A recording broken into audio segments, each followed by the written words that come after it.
Hello everyone and welcome to This Week in Net.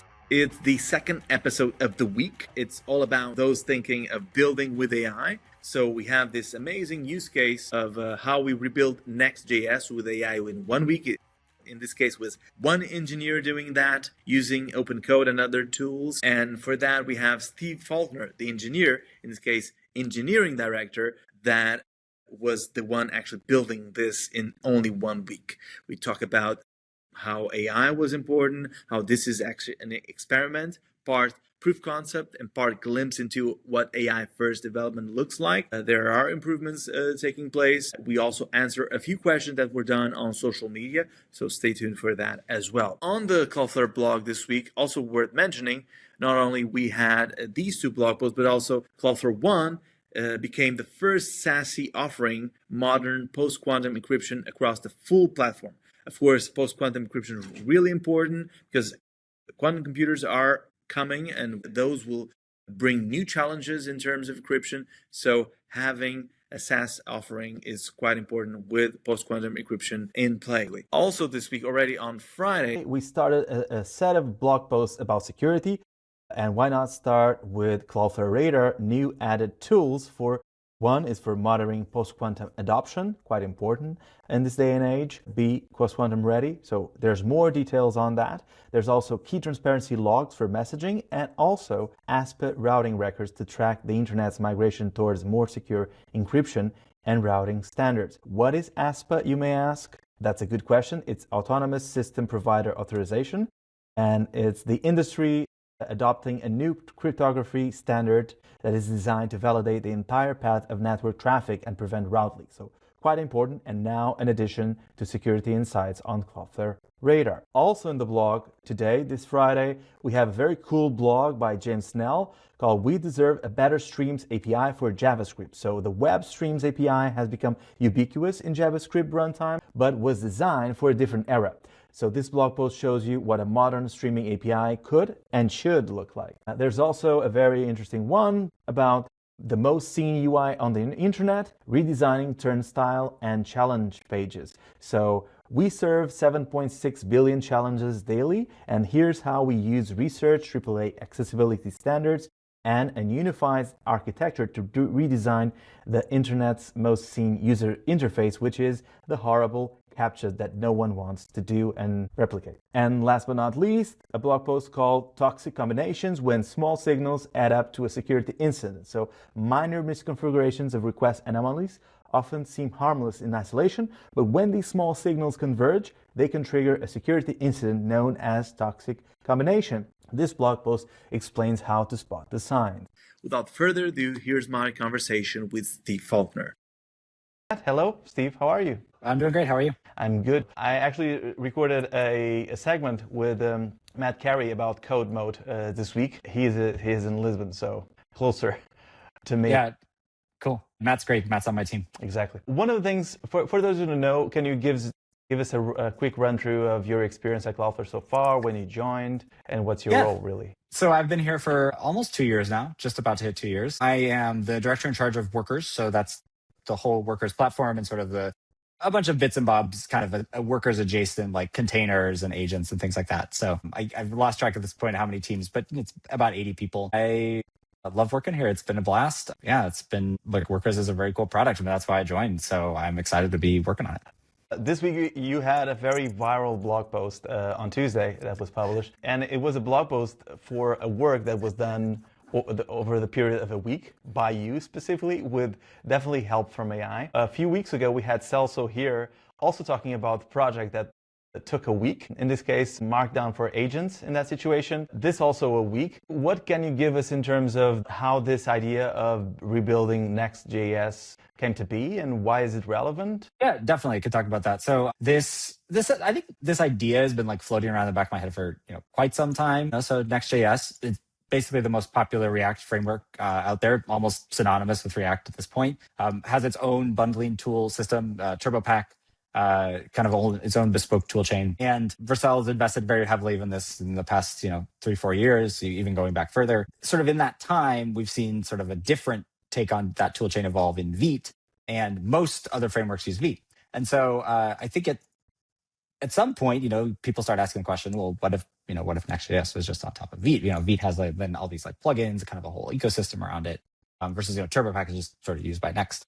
And now Next is a very, there's a lot there going on there. It's a complex framework. There's a big API surface area. And so the idea of this just kind of seemed impossible, right? We actually discussed it internally maybe about a year ago. We were trying to figure out how to best support Next users on Cloudflare, how to make them happy. And, this idea came up, we kind of batted around and, said, well, that's just not going to work, right? We're not going to be able to invest that level of resources in it. And fast forward to now, AI just got really good, right? That's kind of what happened. I've been using AI for a ton of things at work lately, as I'm sure, everybody has. I've been pushing the limits of what it can do. And so I think it was literally Friday evening of about a week and a half ago, I was sitting there and I said, I don't know, let's just see what happens, right? I mean, I'm always interested in these new ways of using AI, vibe coding things or Ralph Wiggum loops. And I've been trying to all these different, new technology, they're new skills and things like that, right? And I just sort of started throwing OpenCode at the test suite for Next.js and said, let's just do it on Vite. Let's make it work. And then about 24 hours later, I was like, oh, wow, this might actually just kind of work. I mean, there's edge cases and it's a week old project, but I had App Router working within a couple days and I was like, okay, this might actually be something that, has legs. One of the interesting things is it was since a few months ago, we've seen this upgrade in terms of the tools, what the tools, especially for coding, can do. And can you share with us the setup that you typically use in terms of what are the models, we use, for example, OpenCode here specifically as a UI as well, and what difference those really make? Yep. So OpenCode is the primary way I do this. I've pretty much used all the tools out there. I actually think I don't have a lot of preference right now. It's just, what we use at Cloudflare because we kind of have our own OpenCode setup. But I've used Codex and Claude Code, and those have some great things too. OpenCode combined with Claude Opus 4.6. Actually, I think 4.6 came out during me working on this. I think I started with 4.5 and then sort of moved to 4.6 when that came out. And that's pretty much the bulk of it. I mean, I've dropped in Codex 4.2 here and there to just double check some things or maybe to have an all different take on a problem. But largely that's the setup. I use OpenCode Desktop, especially it has really good work tree setup where you can sort of just set up work trees really easily. And sometimes I've got, 30, 40 work trees going, maybe 5, 6, 7 agents running in parallel, all working on different problems. So it makes it really nice to sort of a nice interface for working in that style. When was the period where you saw, okay, these things are really making a difference, making a real work, making things work properly? When was that? Because a year ago, I think, it was not as it is right now. Right? I agree, right?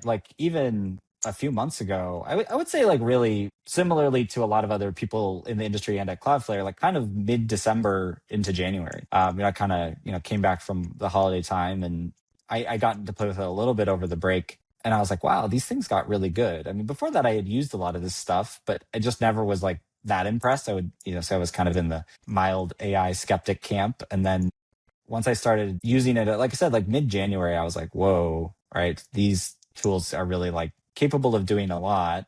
And I made a lot of mistakes and did a lot of stuff that it didn't do well, but I started finding out what it was good at and started doubling down on that. So, and I would actually say that my first probably month was using it for a lot of non-coding things, right? So I'm a manager, right?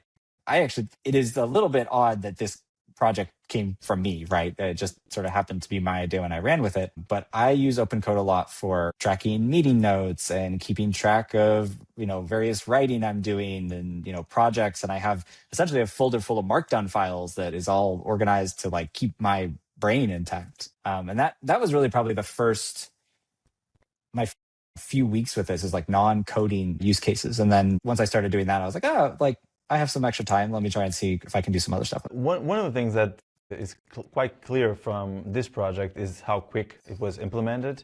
And of course, we have a warning specifically in the blog that this is experimental under heavy development. So it's definitely a proof of concept where we show what we were able to do with AI specifically. And the team is actually adding improvements. So it's a continuing work, right? Specifically. Yes. Correct. Yeah, we've merged a ton of PRs already, fixed a ton of stuff, and all still via OpenCode. I think a lot of people are focusing on this because of Vite and Next. And I get why. I mean, it's a very like interesting story, and it's sort of a simmering question that I think has been out there for a long time in the front end space. But it's frankly not the part that's interesting to me. The part that's interesting is like, what does AI first development look like? I mean, how can you, like, what does it mean to live in a world where like your dependencies are easily rewritten or replaced or migrated or any of those kinds of things, right? Like, what abstractions are going to fall away? What abstractions are we going to keep? And I don't know the answer to that. I think not anybody does right now. The line is going to get really blurry. So that's the interesting part to me. And then also like we've really gone like AI first for this like entire experience. Like, this isn't for us to see as not just for me, but like as a team, how we can push AI super far. As I said, all the code is pretty much written by AI. I think that's just sort of true, like with very few exceptions. All the code is reviewed by AI in some cases multiple times. This is maybe something that is a little unobvious to people, but if you just tell AI to review code like 3 times in a row, it actually just does a better job, right? Like it picks up more context every time and then sort of like lands on something good. So yeah, AI code review, even like when I publish a new package, I use an AI thing to do that. I don't go click a button, right? So it's really like this exercise in just like, how can we use AI for everything? And what does that mean for building and maintaining software? Makes sense. One of the things, Next.js is the most popular React framework, as you said, and millions of developers use it. So there's good reasons to make it better and have this vinext perspective. Can you run us through the numbers in terms of improvements that we were able to achieve, like 4 times faster builds, 57% smaller bundles, those savings first, who they serve and why are they relevant, and then how we did it really? So they're relevant because, like, actually, let me start at the beginning. I don't think any of this was quite the goal of the project, right? I was just literally trying to change tool chains and see what happens. I didn't know it was going to be faster in any way, right? And I'm going to caveat these benchmarks, which is like, we spent a lot of time trying to make sure these benchmarks were fair and accurate, but benchmarks are always going to be tricky to get right. And so I'm sure we're going to see these change over time. I'm sure we're going to see both projects improve. But I think the big thing that I took away once I started, working on this is really about Vite, right? Vite is an excellent foundation to build on. I think when I finally did, probably like 4 or 5 days into this project is when I actually started doing benchmarks and said, oh, let's see how this performs. And I was like, oh, wow. Like, I didn't know it was going to be better. And I think that says a lot about Vite, the project, and sort of all the work they've put into making it a good foundation for all these frameworks. Makes sense.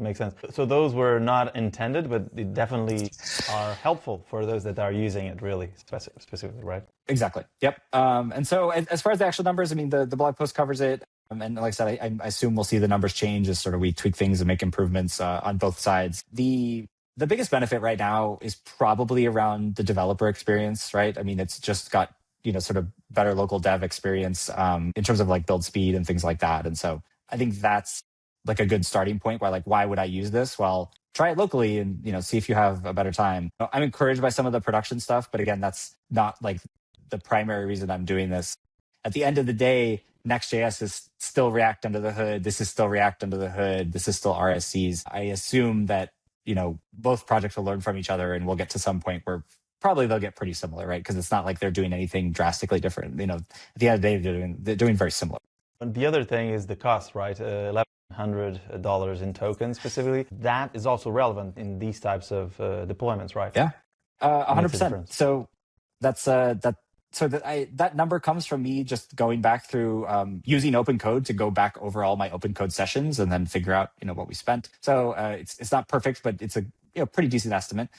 Give or take maybe $100. I was definitely kind of shocked myself at how low it was. Like, I was doing this and, we have pretty lax policies here in terms of what you can spend, where we encourage people to, use OpenCode for a lot of things here. And so I wasn't really worried about the cost. It wasn't, again, something I was concerned about. And I kind of expected it to be like $10K or something like that. I was like, I was running a lot of sessions and I was expecting that number to be, and I was kind of expecting to have send a message to our CTO Dane and be like, hey, I spent a lot of money over the weekend. Sorry about that, but it was on a cool thing. So when the cost ended up being so low, I thought it was cool.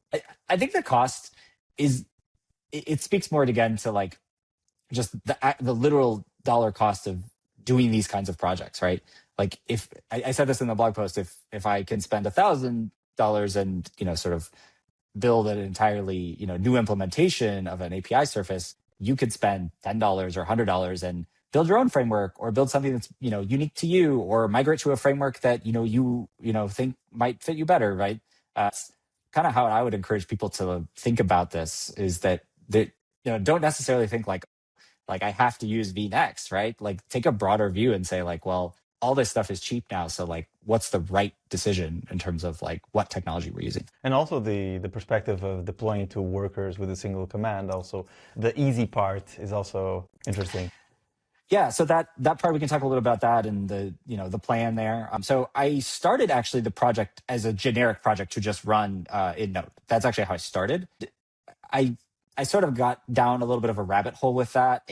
It was working out, but it was sort of proving to be a little bit difficult to make it work with that and workers, and try to keep parity between the two. Workers has great Node compatibility now, but there's certain things like native modules that don't work yet, and things that are on our roadmap. It was one of those things where I was like, okay, well, let's just take a step back. And I really want the demo to be cool. So I was like, let's just focus entirely on workers. And so that's where I took the project. And that's what it does now. vnext deploy just deploys straight to workers. We're going to change that. We've already got an open issue, and I'm soliciting feedback about what that's going to look like, because 97% of the work here is actually about making it work with Vite and not about making it work on workers. And so we're going to add some sort of pluggable layer where any provider can come in. We already have Netlify has PR'd a proof of concept. Puya, who's on the Next team, PR'd a Nitro plugin. So Nitro is another framework, sort of lower level framework that is a Vite plugin and can make this, basically allows us to deploy to almost any host. So we're going to work through this. We're going to figure out how to kind of make it work everywhere. And to be clear, it does now. We have several people that have, privately DM'd and said, oh yeah, it's running on my Node server, no problem. One of the things that we could see is first implementation, people trying to implement, and with that feedback, what was the thing that surprised you the most in terms of feedback, but also people just implementing it? People who are actually using this, now that we've seen it? Yeah.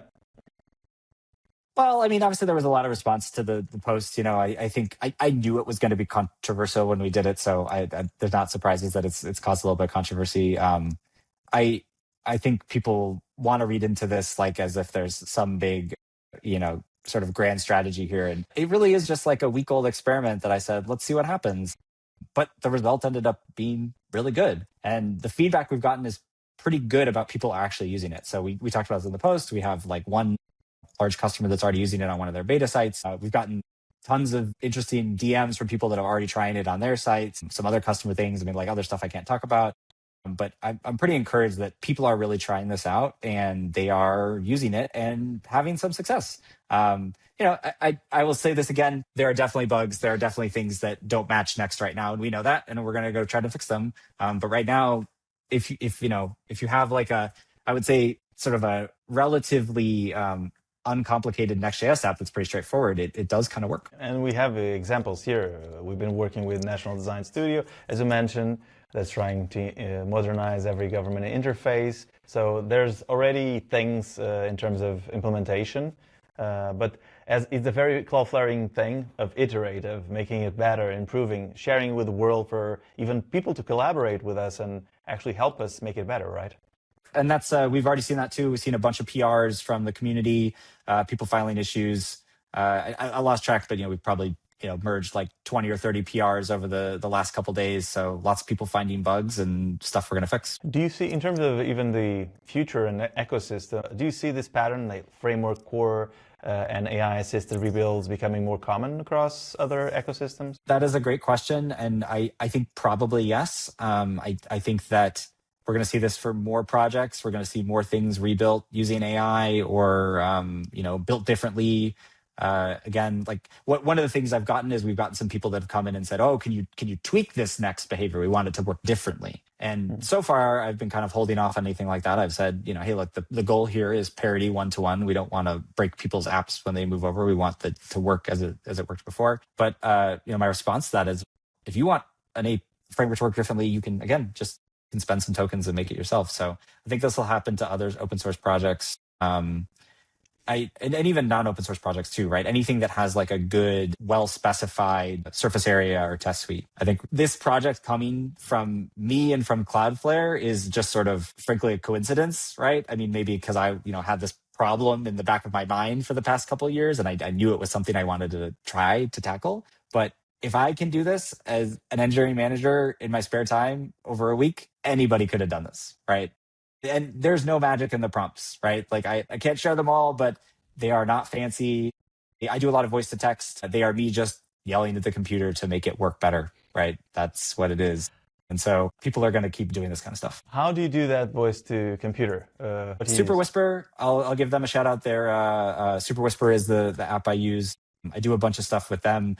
Use their local models. So Parakeet is the model. There's a good voice to text local model that Parakeet is by NVIDIA, so it plugs into a bunch of things. There's other apps out there, but SuperWhisper is the one that I use. I'm a fan of it. And to be honest, I also love to talk with it, explaining what I want, like the structure and things like that. And it's crazy. The voice to something, to act to something, speaking many minutes, like you're explaining what you want with detail. It's better, I think, than writing. Well, it's very good at taking LLMs in general, very good at taking like unstructured raw input and then structuring it. So I can sit there and talk for 10, 15 minutes about a problem and just kind of brain dump my thoughts. And if you look at what's written down, it's never something you would write by hand, right? It's just like almost unintelligible. But the LLM can take that and say, oh, okay, I understand what you mean. And like, I'll go do that. Yeah, it's quite amazing. Apparently OpenClaw, the founder of OpenClaw, uses also the dictation a lot, speaking, which is interesting. I didn't know that. That's cool. Like, yeah, nice. That's true. Apparently he uses his phone for that. Oh, well. What's next for vinext? Is there like something that we can share? What's coming? Although it was a week, it's so short, but is there something we can share? So we're definitely going to keep investing in it. I mean, one of the things that I said this in one of the GitHub issues because we got a lot of questions about this, but I actually can speak with authority here. I'm not just an IC engineer who's going to have to like beg for time to work on this. I am in charge, which is kind of a nice position to be in right now where I can say, okay, we're going to carve out a plan to actually like make sure we have people working on this. It's provided enough value for actual customers that I think we're going to keep working on it. We're going to keep making sure that we fix bugs. We're going to keep working with some of the other providers to make sure that, we've got this nice some interface where you can deploy other places. But yeah, we want to keep going. I already asked a few questions that we got from social media. One was that the plan to keep this maintained long term. So apparently that's in the cards. In terms of the implementation of this in production environment, do we have any advices to folks on that regard? I would say that, be cautious. I mean, I've said it's a week old, right? So we are already, finding vulnerabilities and we've already had some reported and we've already fixed some. And so like, I would say, just like any new project, you should exercise caution. All software has bugs, especially brand new software that's a week old. And so I am encouraging people to be cautious about what you're doing. And what environment, especially like, what things your app is doing. If your app is entirely static or you have a different surface area of vulnerabilities than if you're doing like a lot of server-side actions or things like that. But, security is something we take very seriously and we're going to continue fixing bugs as they get reported. Another one, how can we take this to next level by having SSG by default like Astro? Yes, I addressed that in the post. This is probably like the biggest gap between Next and I acknowledge this in the post is that SSG doesn't work. It says part of the reason there is Veep is not have SSG, right, server-side generation out of the box. It doesn't really have an opinion on that. It's not part of what it's designed to do. And there's a couple paths we have there. Number one, I think we will just implement server-side generation at some point. Got to think through a little bit how to do that, talking with the Veep team, because there's other frameworks that do this. So we'll kind of look at best practices and make sure we're like lining up with what everybody else is doing. But then we also talk about in the post this other idea that we've come up with that is under an experimental flag called TPR, so traffic aware pre-generation. So this is basically like an alternative take on how to do static is using your live site traffic in order to inform what pages need to get built. So I'll recap what I said in the post. There's 100,000 pages. Instead of building all of them, which may take a long time, let's build the 500 pages that we know get 95% of the traffic, right? And then everything else will be generated on first hit and then cached, right, from in the future. So that's something that it was part of the release. So we have, like I said, very early, very experimental version working with our Zone Analytics API. But I want to probably flush that out and make that work with other providers too. That doesn't need to be a Cloudflare specific thing. I think it can be a generic thing that if you deploy to some place that has those analytics, they can make that available. Makes sense. The other ones were WASM support, and will this eventually replace OpenNext? So WASM support.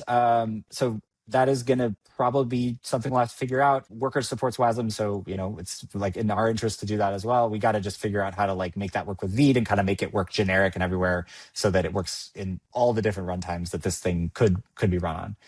And then for OpenNext, still investing in OpenNext. That has also been like a project. Honestly, if you're worried about like production and like sort of battle tested, hardened software, you should just go use OpenNext, right? We've invested a lot of resources in that in the past couple of years. We did a huge release of this last year that really got it up to parity with sort of where it needed to be. And so I would say if you're like looking to deploy a production site and you're worried about this, go use OpenNext. It's great. We're going to continue to invest there too. Last but not least, if we're actively trying to use vinext in our consumer-facing products. That's a great question. Not at the moment. We just don't actually do a lot of Next.js. So, our stuff is basically most on either just React itself. We have some Astro sites. We have some TanStack sites as well, but we just don't have a lot of Next in our stack. And so there's not really a thing there to replace yet. Before you go, just one question. Where should people start if they want to interact with this? And also a key takeaway you think would be the takeaway of this blog, of this project? For starting, I will tell you the best way to get started with this is use AI, right? So if you go and say, vnext init manually, I'm sure like the JavaScript ecosystem is so complicated. There's so many packages out there. There's so many various config things and options and runtimes that I know there's bugs. I know there's cases that don't work. So if you start with AI will navigate those for you.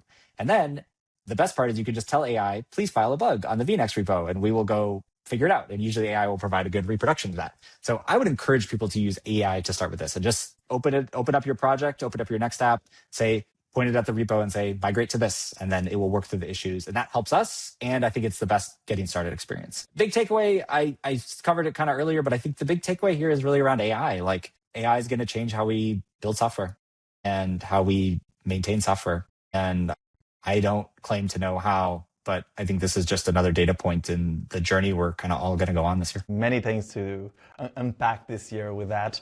Yeah. So thank you. This was great. And thank you very much for your project. And it's done. It's a wrap.